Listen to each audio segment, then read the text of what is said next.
What's up, guys? Cody here with Approach of Caution, and I'm here with my boy, producer for Stream, also the train guy.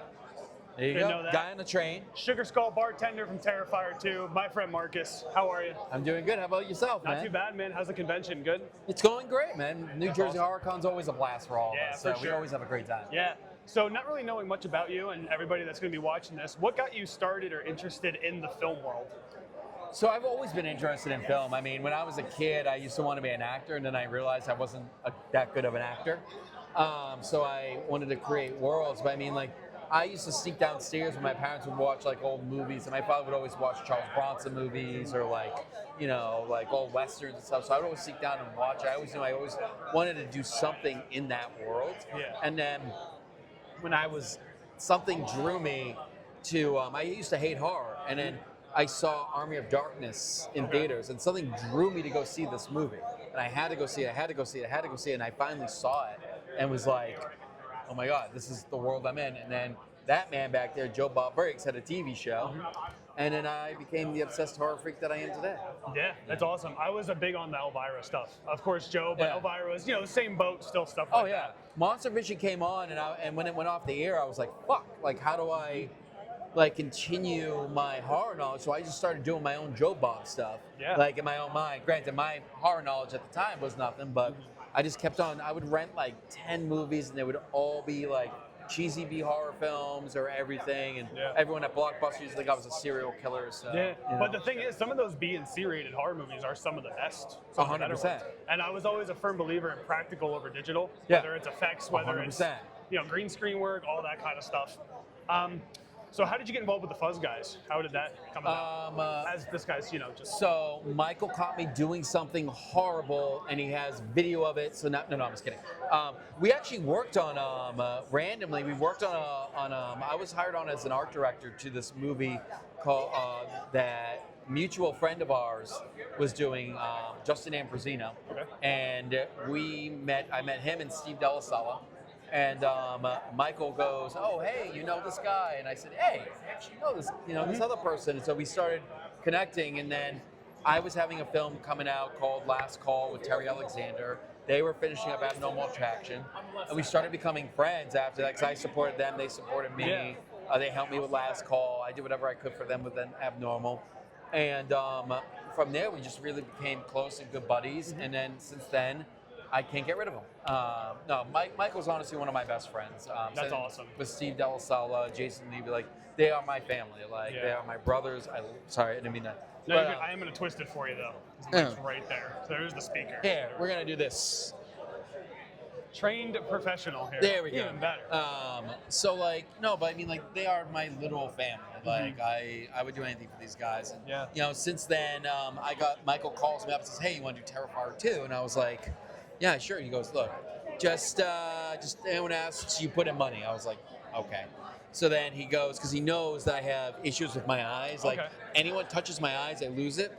So they sit me down. They go, oh yeah, he's playing the bartender. I sit there, and the girl goes, all right, we're gonna do your face makeup. Look up, and I knew what that meant. Surprise. And I was like, as I watched this girl just go like this in a darkened room with a sharp, pointy item, and that's how I got into Terrifier. And then when Stream was happening, they came to me and said, hey, listen, we want you to be a part of Stream. We want you to help us produce it. What can you do? Are you interested? I said, I read the script. I said, dude, I'm in. Yeah. So, we've just bopped on everything ever since, Yeah, I actually said to Jason, I said, I look at Stream as almost like the horror Expendables. Yeah. I mean, you look at that cast, Tony Todd. Oh, yeah.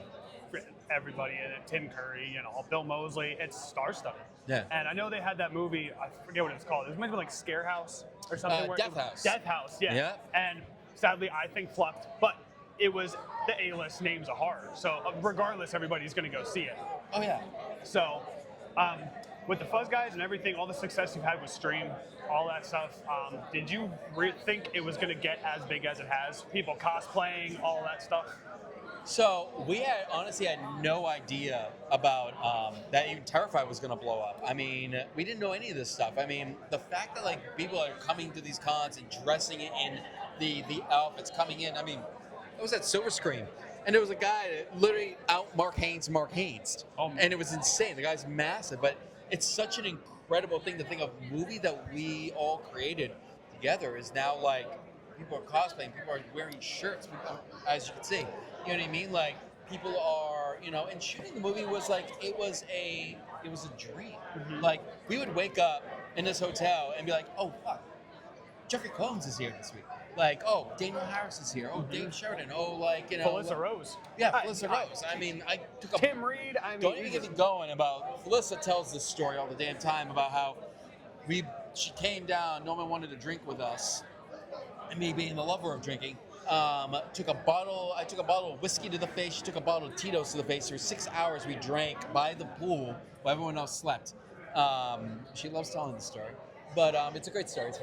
We are going to have to call her out, though, for not coming to party with us at Syracuse. 100%. Felissa, you should be here right now. Right now. But no, those stories are awesome because, and I also don't think people understand what goes into making a movie. Like everybody sees the final product and they're like, oh yeah, they have this successful budget, they have the money to do this stuff, when in reality the first Terrifier was only mere change compared to what it's made. It was less than 50,000. Right. And it was just a small team of like George, Phil, Damien, really and truly, it was the three of them that really made that movie. I wasn't involved in the original Terrifier until Terrifier 2, and I was only a little bit in that. Right. But I mean, it's really that core team that created that and made that, it's the Magic Three, you know what I mean? So like, and to think that has now spawned into a Seer franchise that made well over $100 million. Right. It's a household name. You walk down the street, you see fucking Terrifier. It's everywhere. Universal. Shout out to them. I know. Universal Halloween Horror Nights. We'll be there next week. They will. They'll be there. I won't be though. I'll be working at the own haunt. He should be there, but he won't. I should be. Universal, call us up. I'll build some stuff, paint it all together. Oh yeah. So, what else? Do you have anything new coming up in the works that you are allowed to discuss, or that you'd like to 100%. promote? I actually have this lovely movie. You can't see me because you can see the poster. It's called Sundown. We're finishing up currently with it. It stars Damien Maffei from The Strangers and Haunt, Emily Sweet from, I'm pointing at the poster, Emily Sweet from VHS and Castle Freak. We have Michael Levy has a small little part in it. Terry Alexander from Day of the Dead. Awesome. It's a found footage horror film, once again shot completely independent, less than $30,000. And it's a really cool little film. Like the script is amazing, written by Brian Kleinborg, and it's a really cool movie. I'm very excited for it, and we're hoping that people really dig it. And then there's another film that I'm finishing up right now. I'm writing the script of the feature called I Want Your Skin, about a skinless creature that chases a girl through Chinatown. I mean, Yep, which also has Damien Maffei, and I could probably announce him, but because he's been going around telling everybody, Frankie G is going to be in the movie too. Cool. So yeah. See, that stuff's cool because you hear like the concepts and you get those people that are like, wow, that doesn't make sense or whatever. But who would have thought the first Terrifier? Okay, it's a clown that doesn't talk that just kills people, and look at it now. No, you always 100%. have to start somewhere. Yeah. And seeing it grow and seeing you being a part of this, meeting you for the first time last year at Oaks, you being so kind to me and everything, and all you guys are super great. So I'm thankful for your friendship, all that stuff. So. Well, hold on. Here's the money for you saying that. I was gonna say, give me your Venmo later. Yeah, there you go. Yeah, thank you. Yeah, sure. So just to add to this, since we are at a horror convention and we're both horror buffs, do you have any horror movie hot takes that could stir the pot? Like for me, I don't think the Blair Witch Project is a good movie. I appreciate what it did for horror, but I don't think it's as good as. And they were just here a few months ago. They had the. I'll be honest. Okay, I got one. It was so fun. I think Pet Sematary is barely a watchable movie. All right, we're gonna end it there. But that's a hot fucking take. It is, and I know I'm gonna get shit for it, but I don't care. Right? Yeah. I mean, there's multiple ones that I have. Like the one that's really gonna give me shit is I love Rob Zombie's Halloween. Everybody hates it. I like that he took the direction with the backstory, even though people don't want it. But it has like that grungy Rob Zombie feel to it that I don't think was needed for it. However, I do like with Malcolm McDowell, and they went through a growing up age of Michael to see how he transformed into this. I think Halloween, now that we've seen the other takes and everything else, and we know it's not the final thing, I think that Halloween is I think it's a decent take. I think it got a lot of shit. I was very mad at it. I will not lie. I had a lot of hate. A lot of people. Because, and I'll tell you the moment that I hated is a Danny Trejo moment.